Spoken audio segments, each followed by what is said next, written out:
Here's a surprise that the power elites really hate.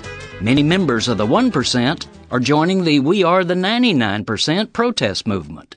I don't mean that hedge fund billionaires are suddenly in the streets to show solidarity with millions of Americans who are fed up with the systemic inequality and corruption infesting our economic and political systems.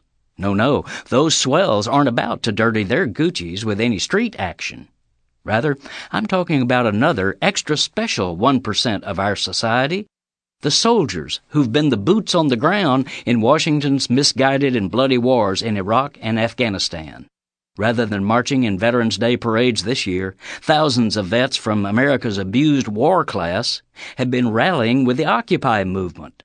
They're expressing their anger at being used in two senseless wars that enriched corporate contractors while the troops who are lucky enough to make it home alive can't find decent jobs and are shorted on the health and education programs they desperately need.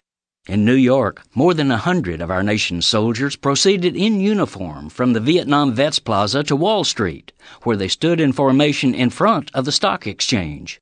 "Corporate profits on the rise," they chanted. "Soldiers have to bleed and die."